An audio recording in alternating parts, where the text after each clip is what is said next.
Hello there, Alaskans, wherever you are. Welcome to the Must Read Alaska Show. Coming to you from somewhere in Alaska. This is the place where we talk about, you guessed it, Alaska. Where we keep the mainstream media on their toes and where we are standing up for what's right in a world run by leftists. You can find out more by heading over to mustreadalaska.com and also checking out the Must Read Alaska YouTube channel for some really great content. But first, let's get this party started. Well, welcome everybody to the Must Read Alaska Show. I'm your host, John Quick, coming to you live from somewhere in Alaska. And I hope everybody's having a great week so far. This week, we got some great shows lined up. This week for you, last week, we had a jam-packed, last couple of weeks, we've had jam-packed weeks. I think we've done, 12 shows in 2 weeks. So we are doing everything we can for folks so that they can stay informed in Alaska. So if you listen, watch, or read Must Read Alaska, we want to thank you for being a part of the Must Read Alaska family. If you want to help keep the lights on, which we would really love at Must Read Alaska, because we are not funded by some dark web money nonprofit conglomerate that sticks money in our coffers, and we are supposed to churn out stories that's good to them. We just churn out stories and talk to people who we think are interesting. So we are funded by the everyday Alaskans, just like you that are listening, $5 at a time, $10 at a time, $100 at a time. So if you want to help keep the lights on, go to mustreadalaska.com. On the right-hand side there, there's a little donate button. You can click on that and do that. If you already do that, we want to thank you for doing that. We also want to encourage you to sign up for the newsletter. We have a brand new newsletter kind of rendition. We use Substack now, and our newsletter is like literally blowing up. We probably have the biggest newsletter now in Alaska, which is very exciting. Suzanne puts a lot of time and effort into that, so kudos to Suzanne. And she sends it out 3 times a week. You're going to get stuff in that newsletter that she doesn't write about, or you won't hear about here on the Must Read Alaska show. So if you want some inside scoop, make sure to sign up for that newsletter. If you just go to mustreadalaska.com, on the top there's a little newsletter button. You literally click on that and put in your email address. But without further ado, I want to welcome Representative Ben Carpenter to the Must Read Alaska show. I'm a little biased. He is my representative, and he is one of the good guys. He's one of the best, I believe, out there representing conservative viewpoints in Juneau. He has been a guy who has had, when I think about Ben Carpenter, one word comes to mind, and that's integrity. He is a guy who has ran on one thing, and it does exactly what he said he's going to do, and he ran. He, I think, came into, you won your election, I think, in 2018. You've been there for a couple of terms now. We were just joking that you're now one of the most senior folks there, although probably a stat you don't really care too much about because you're a very humble guy. But without further ado, Representative Carpenter, welcome to the Must Read Alaska show. Thanks, John. It's good to be here. Good to be back. Well, you have got some very awesome committee chair assignments and committee assignments that I think people in the kind of political bubble are very excited for you to have. People that know and care about politics in Alaska are very stoked about you having some of these. So tell us about your committee assignments, your committee chair assignment, and tell us why you're excited to have those. Well, thanks, John. I am excited for my assignments this year. It wasn't something that I was pursuing, the particular assignments. They just kind of happened, and I think they happened for a reason. But so I've been appointed the chair of Legislative Budget and Audit, and also the chair of the House Special Committee on Ways and Means. And both of those committees are focused on budgetary and financial matters. Maybe in a different focus than what the Finance Committee is focused on, that I've served on for the last 4 years. The Finance Committee has its main responsibility is looking at the annual budget, and so the preponderance of the time that you spend on that committee is reviewing all of the budget documents and speaking to people, and you're focused on this year's budget. Whereas Legislative Budget and Audit is a statutorily created committee with some responsibilities that are looking at what has happened in government, and specifically how money was spent, That's why we have an audit section within legislative budget and audit. The legislative audit team, it falls underneath this committee. We also have a statutory responsibility to look at fiscal policies and procedures of state government, and that's very broad, right? So we have some power in statute, and if anybody wants to look it up, it's AS 24.20.201, and that'll give you the statutory authority, some of the authority of legislative budget and audit. The second committee that I'm chairing is House Ways and Means Committee, and Ways and Means is traditionally a revenue generating committee. It's a special committee. It's not a standing committee. It's created at the beginning of this legislature. The House has a Ways and Means Committee, but the Senate does not have it.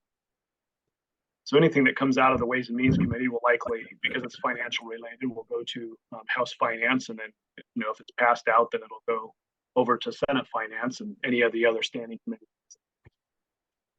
But the focus from Ways and Means, and this is why I brought on the staff that I did. I asked Donna Arduin to come in and help with advising for policy positions or things that we can do to help stabilize the Alaska's economy and our budget deficit that we've had. So statutorily, I'm sorry, not statutorily, but with our uniform rules and how the Ways and Means Committee was created, we were created with three main tasks. So we were to consider methods to control state spending. So that's where you would have spending cap or spending limit discussions. Identify ways in which state government programs may be made more efficient. So this is kind of a quasi LBNA Ways and Means conversation that can happen here. There's a synergy there. And then propose new measures to raise additional state revenue. And so if you're going to talk about taxes, this is the place that you would talk about it. If you're going to talk about how economic growth would benefit the state as a whole or benefit the state government through additional revenue, this is the committee that you would have to talk about. I started very early on to use the Fiscal Policy Working Group from 2021, the report from that group, and I was one of the members of that group. And I'm using that framework as a means to have the conversation about what needs to happen within the state, both from a fiscal point of view and what's possible through a political point of view. So there's broad support, not unanimous support, but broad support for the Fiscal Policy Working Group as a report, as a framework for what could happen to help stabilize our situation. So that's kind of in a nutshell what the two committees do. I guess one thing that I would say is that the Legislative Finance Division that helps advise the legislature on all matters fiscally related also falls under the LB&A committee. And so there's a connection there as well. Nice. So, yeah, sorry. go ahead. So tell us, is there, because I think for a lot of folks, including myself, they don't really realize some of the details of this kind of stuff because they don't have time. They got soccer practices and hockey practices and bustling around their kids. You know how it is. You have kids. So tell us, just from a practical standpoint, does the do divisions in the state of Alaska get audited through your committee chair assignments, through your committee? What does that audit process look like? Is it like once a year, once every 5 years? Do you pick and choose departments? Is it everybody at once, or is it just the legislative budget? How does that look like? There are statutory requirements that the legislature creates when they create a program or create a department or at other times they create an audit requirement. And there are many different divisions or departments that are being audited every year, and it's a kind of a rotational basis, right? So the whole state government isn't audited once a year or once every 10 years. That's not how we could do this, but different departments in different areas are audited on a cyclic, statutorily required basis, and all of those reports, all of the audit reports that are complete, can be found online at the LBNA website, lbna.gov. I think if you just Google LBNA, Legislative Budget and Audit Committee for Alaska, the website will come up, and you can click through the links there to find the audits and the reports for every single one of those audits. So that's a legislative audit, looking at a from a fiscal and accounting point of view, not so much a management audit, which I think is another thing that we need to have a discussion about. Is, if you want to get more efficient, but you're not managing things, or your systems don't really empower you to manage well, then you're not really going to get efficient. You gotta have good management policies in order to gain efficiency, to be able to see yourself. One of the things that we used to do in the state, but we no longer do, and I'm looking at it from the executive branch's point of view, we don't require internal accounting audits, which is crazy. If I was a commissioner or a division director, and someone said, "Hey, how are you doing with your spend plan?" or is there a need that you have within your organization, and you've never done an audit, how do you truly know, from a objective point of view, what's actually happening, right? The audit function is something that all major corporations do. They're required to, right? They wouldn't be seen as trustworthy if they didn't have an audit function to make sure that what they're saying they are doing, right, in politics and to the board of directors, the board of directors would require an audit so that they know that the truth is being presented to them.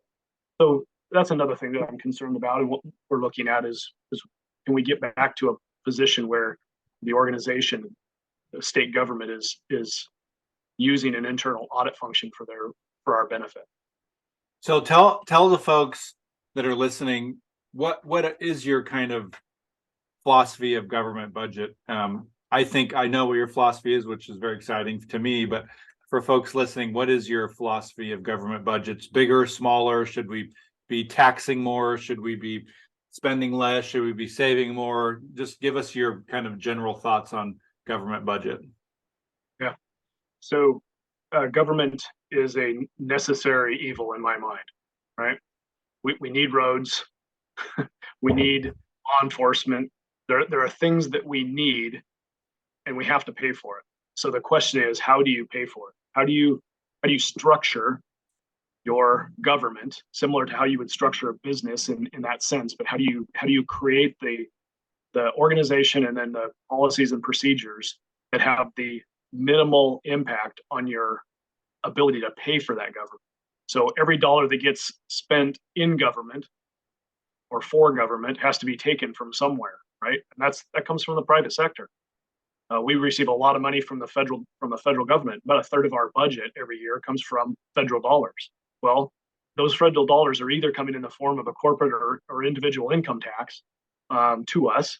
So it's taxpayers in Alaska and taxpayers outside of Alaska, because we have a net positive for how much we receive versus how much we spend, or how much we pay in taxes in the state. But so the point of where I'm going with this is to show that at some point in time, dollars are being taken from the private sector, from Americans or Alaskans, and funding government. And in Alaska, we don't pay taxes. As individuals, we don't really pay taxes other than our federal taxes.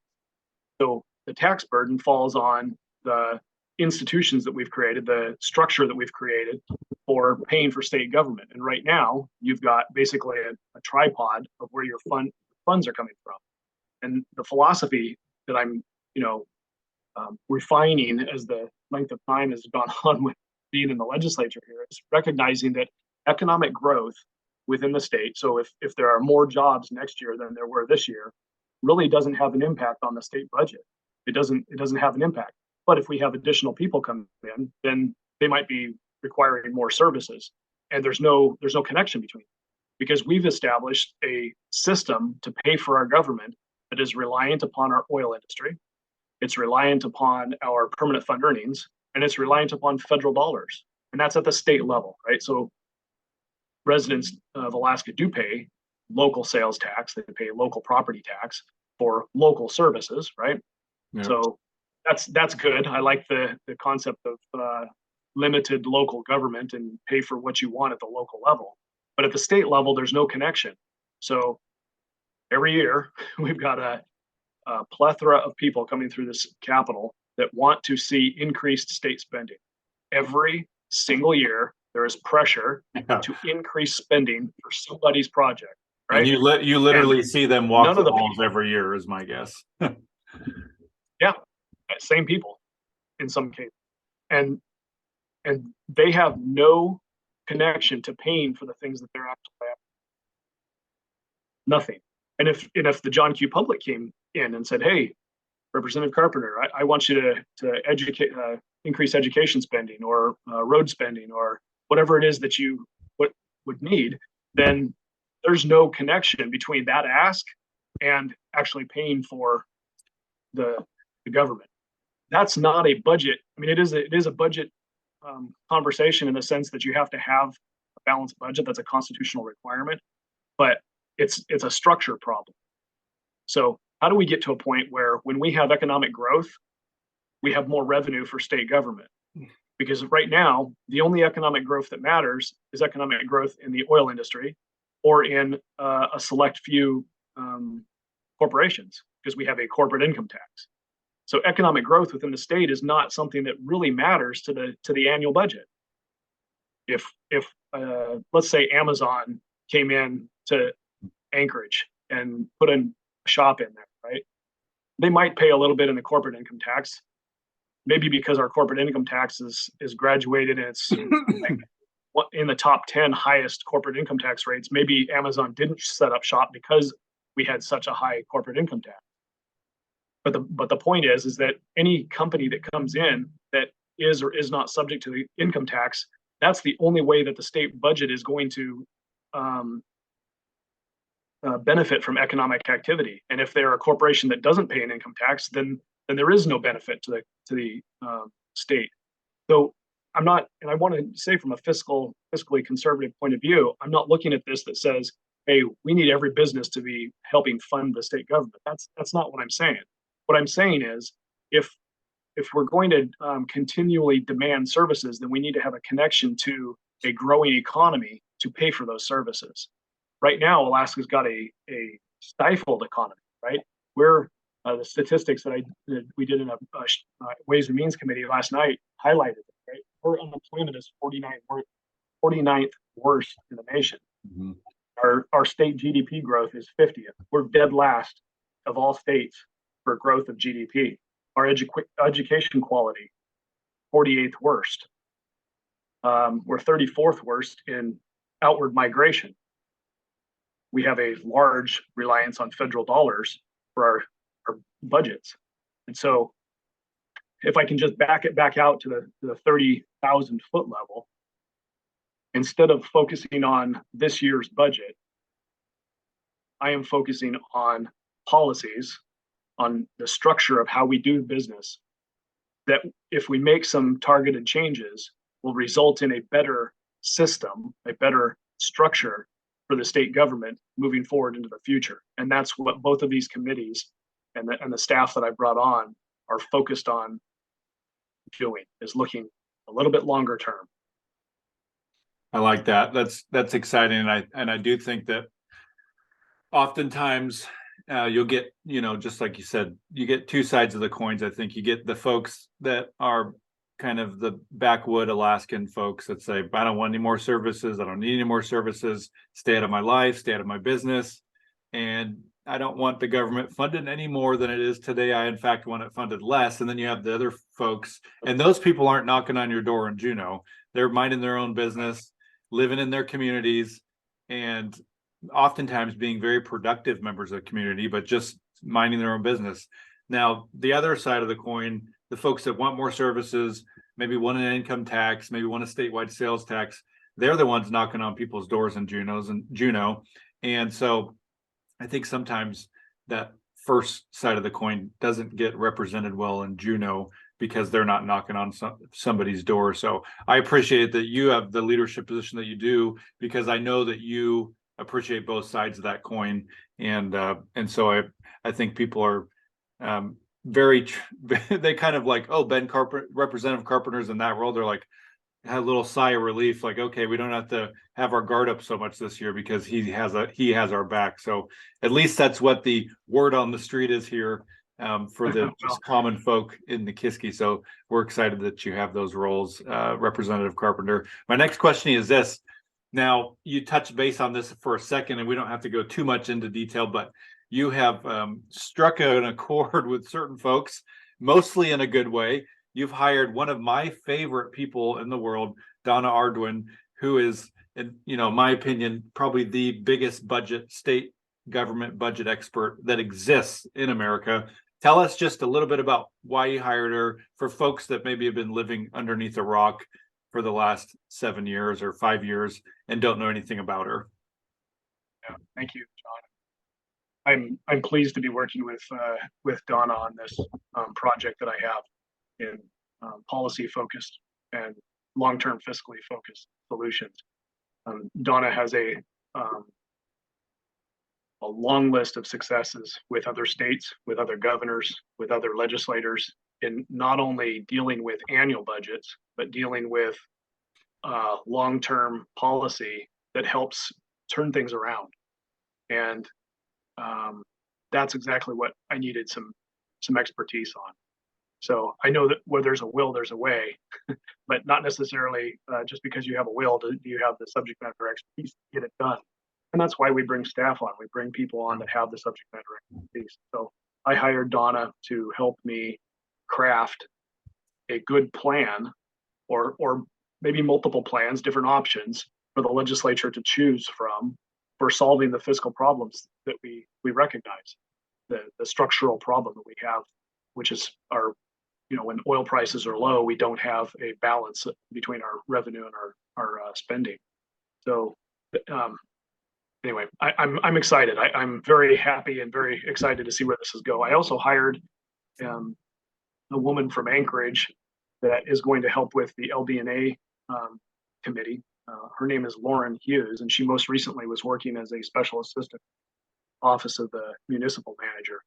And she is going to help run the LB&A committee and help look at process improvement or the statutory requirements or responsibilities that the LB&A committee has on reviewing fiscal policies and procedures within the state. And that's right in her wheelhouse. So I'm excited to see what the next 2 years is going to bring. Awesome. So what are some of your big goals for the next year or two? You've hired some just epic rock star staff. Donna, again, is one of the, if not the leading expert for government budgets in the United States, and she is in Alaska helping you, which is so cool.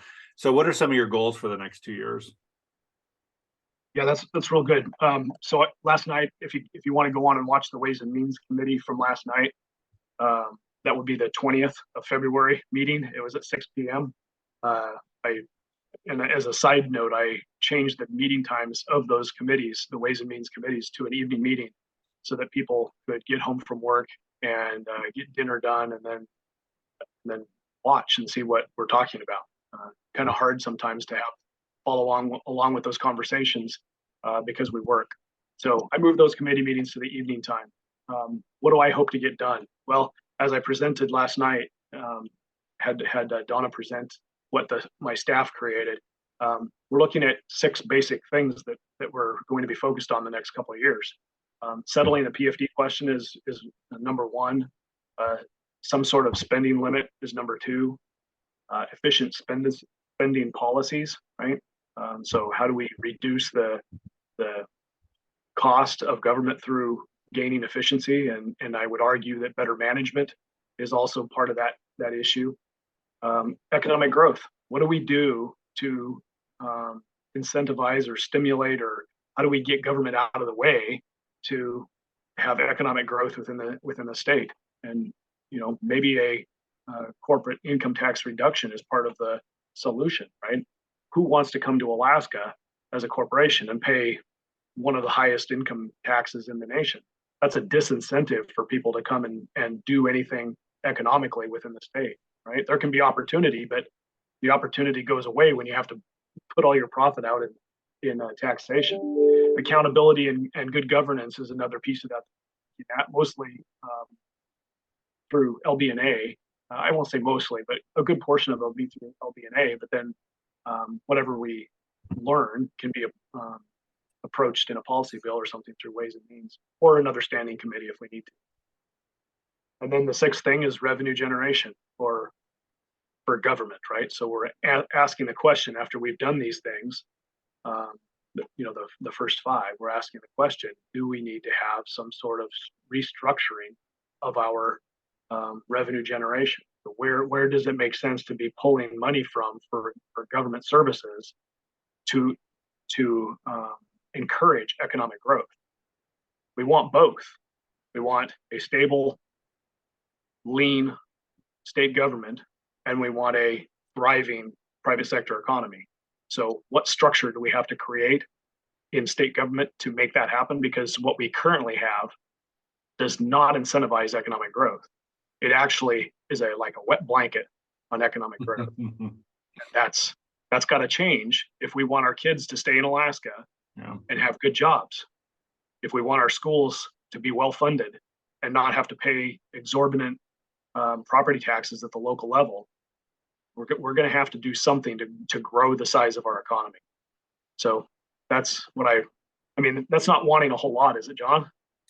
Well, I think it's lofty goals, good goals for you to have, because if there's somebody out there that can figure out how to get this thing done, it's going to be you and your team. And, it's you and I both probably would agree that it's sad to see kids, I guess adults, turn 18 or after college and they just leave. They leave Alaska. And I think we have to figure out a way to keep them at least to have an option to stay in Alaska and figure out a way to have that economic growth, because they're leaving because the job opportunities or whatever it is. And, year in and year out, it just seems like we are losing a very big, talented, young pool of folks to the lower 48 because we don't have our crap together. So I think it's really awesome that you're trying to tackle this big thing. And I think if there's somebody out there that can do it, it's you. So how does we live in a state that has a capital that's not accessible. As you know, it's been a hot topic of conversation for, literally decades.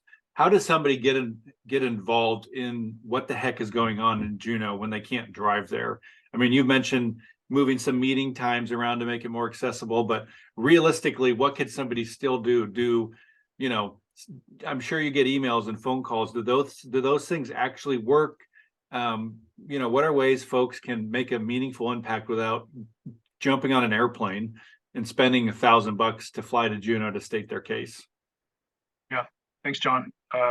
So first off, and I don't mean to be pejorative to anybody, but if you turn the Netflix off and you go to our website, legislative website, and watch a committee meeting, right? Poke yourself in one eye and keep the other eye open. Watch our committee meetings and listen to what your elected representatives are saying in their committee meetings. And then send them a single paragraph in an email that is short and to the point about what you think on what they were saying or a particular measure or bill that they're reviewing. Communicate very well, but do it succinctly and shortly, because I can tell you, I receive emails from people who are passionate about a certain subject, and the email will be 2 or 3 pages, right? If everybody sends me 2 or 3 pages, it is very difficult to discern that down into what the main point is, right? So we have to be better influencers. And I'm speaking about this if I'm a private citizen, I have to be a better influencer of my elected representatives if I want to see better policies coming from those elected representatives. And yes, Juneau's off the road system. And yes, you can't get here very, very easily. And I wish that I could change that. We either need to build a road or move the capital, in my mind, so that more Alaskans have direct access to the capital. That's another conversation for another day. It's not happening. Yeah. divided legislature. So those are two things that you can do. Watch the committee meetings and listen to what's happening and send us an email. We have public testimony periods for the bills. And I can tell you that the majority of the time when we have public testimony, there isn't anybody there to testify. And I get it, because we're holding testimony in public meetings between, I don't know, 8 a.m. and 5 p.m. So most people are working. Yep. So what I would say is, if you have the opportunity to call in to those public testimony times, it's a very easy process, and you can share your thoughts about the bill that's before the committee. But you can also do that by email, and all of those emails get put on the record. I read all of the emails that come through to my office. I don't necessarily respond to every single one of them, but we do read them. And I can tell you that reading the email, I can tell if this is coming from a person who is sharing their feelings, or whether this is an automated email that somebody just clicked a button somewhere and sent me an email that comes from hundreds of people. It's the same form email that comes to me, right? I get it. Somebody clicked the button and this is how they feel. But those personal connections, an email that comes from a person that has, you can see in the writing that it's directly from the person's own words, in my estimation, is a much more valuable communication than receiving a form email. I like that. Well, the two words of advice I would have for folks that are listening is kill them. Remember the old saying that your mom probably taught you, kill them with kindness, because even if you don't agree with somebody, try to just be a kind person, because if you're trying to get your point across, if you're trying to get what you want done, it's probably not going to happen if it starts out with, you're an idiot, why do you work for George Soros? You know, that those kinds of things Right. are just not going to get you what you want. And even though you may be passionate, if folks are listening here and they wholeheartedly disagree with, you know, every Democrat that's in the House or every whatever that's in the Senate, you can still be a kind person. And I think that goes a long way to getting potentially what you want, or even just a response out of that elected official. So that's a big thing. And then the second thing I would say is, if you get lost on the legislative site, which, you know, I'll be the first to say that I've tried to find things before and it's hard to find sometimes, there's a little helpful button on the right-hand side. There's like a little chat button, and I've used it 5 or 6 times. And it's not like this is not an automated chat. You have literally a staffer on the other side that you can say, hey, how do I find this? Or what time is this meeting? Or, you know, I'm looking for this document, and they'll respond to you. Oftentimes I've asked after 5 o'clock and somebody still responds. So I don't know who the person is, but there's a real live person responding to your questions. And I mean, the longest I've ever waited was maybe 5 minutes, which is not that big a deal. So if folks get lost on the website, utilize that live person chat button. It's very, very helpful. Representative Carpenter, is there any last minute things before we head off here? 30 minutes has went by in a flash. Yeah, it does. So I would just like to follow. I have created for myself. It's bencarpenterpost.com. And it also has a live chat feature. So if you want to get directly to my staff while you're watching a committee meeting, or you're reading something that you don't understand and you want some feedback, if it's during the business day, you can hop on that website and set yourself up on that chat window, ask the question, and you're going to be reaching one of the staff members here in my office. You can always call the office too. It's the phone number is 907-465-3779, and ask the question that way. And my staff will get that question to me, or they'll answer it if they can by themselves. So there are ways. I mean, we're Alaskans. We're used to challenges and overcoming adversity, and our capital's not on the road system. That's just a thing that we have to overcome, and we can overcome it with. I mean, it's easier to overcome now than it was 100 years ago. Like, we've got all of this technology at our fingertips. We just need to be better at using it in some cases. So I look forward to the feedback. Honestly, I do. Awesome. Well, I appreciate you joining us, Representative Carpenter, and we wish you nothing but success here at Must Read Alaska. It's going to be very exciting to see how your committee chair assignments unfold. You've hired a rock star in Donna Arduin, and I think the conservative folks out there are very excited to see how that plays out as well. She just brings such a wealth of knowledge and wisdom. She's worked with Republican and Democrat governors, and I think that she's going to be able to come up with possible solutions that Alaska folks maybe have not otherwise thought about. So until next time, I'm John Quick from Somewhere in Alaska signing off. Hope everybody has an awesome rest of their day. Thank you.